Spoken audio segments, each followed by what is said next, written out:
Well,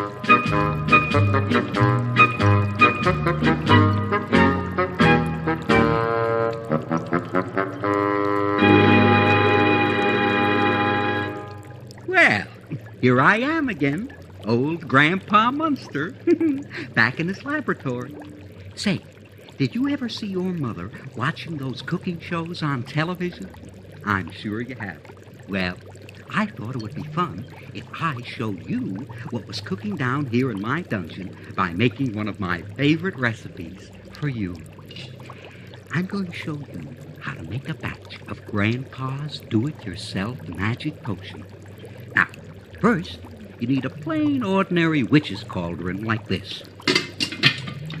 Now, I open my mystical magic cookbook containing all sorts of spells, potions, magic, and assorted feats of legerdemain.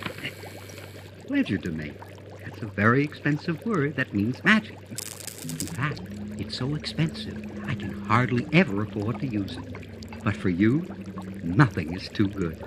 So I'll say it again. Legerdemain. Ledger. You know, I've got news for you. It's not only expensive, it's impossible to pronounce. I just can't say legerdemain at all.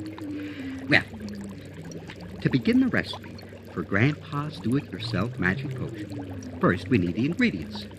Do you know what ingredients are? Ingredients are the stuff that when you don't have any, you can't use to make anything out of. Or something like that. So, now that my witch's cauldron is all ready, let's put in the first ingredient.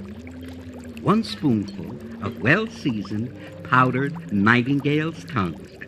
Here they are in this bottle. Let me take the cork out. Listen to that. These nightingale's tongues aren't well-seasoned at all. They're still chirping. I'd better put them back to age a few hundred years longer.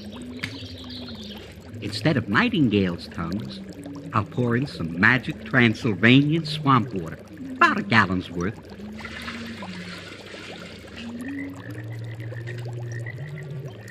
Say, that's fresh from the swamp, all right. If you drank that stuff, you'd really have a frog in your throat. Now, a half a pint of roast beef gravy. Well, if we're going to make a magic potion, there's no law against making it taste good. You know, I had to go out in the woods and catch 4 full-grown wild roast beefs to get that little bit of gravy. Well, now, let's see. The next ingredient. It says here, 1 pinch of powdered toadstools, picked at midnight under a full moon in a graveyard that's haunted by ghosts that are members in good standing of the Graveyard Haunting Ghost Union Local Number 702. Well, I just happen to have a whole jar full of that. There. Now, 1 pinch of salt and 1 pinch of wolfbane. Oh! Wow! Oops. Sorry. I guess I pinched a wolfbane too hard. Now, let's see what else the recipe calls for in this magic potion. Oh, yes. A sprinkling of stardust. A shaker full of happy dust. Oh, that dust is not just happy. It's hilarious. Now, some powdered unicorn horn. You know, it's very hard to get unicorn horn. Oh, it's easy to get candy corn or a rosebush thorn, but it's very hard to get unicorn horn. Now, let's see. Oh, yes, a pillow full of chicken feathers. A reverse gear out of an Essex. I'll drop that in. 3 drops of a woman's tears.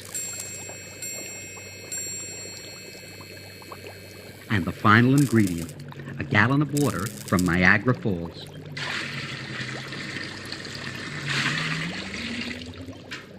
Now, that's everything. And I have it all mixed together in the witch's cauldron. You won't believe this, but some people tell me it's dangerous to fool around with magic potions and mixtures. And they say if you mix up the wrong chemicals, you'll get an explosion. Well, just to show you that nothing like this could ever happen to old Grandpa Munster, I'm going to light a fire under this cauldron like this. There we are.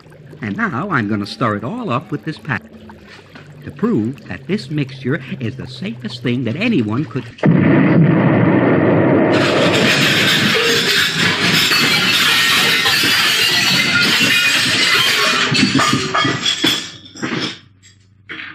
Well, so much for Grandpa's do-it-yourself magic potion. Would you excuse me while I look in the yellow pages for someone to scrape me off the wall?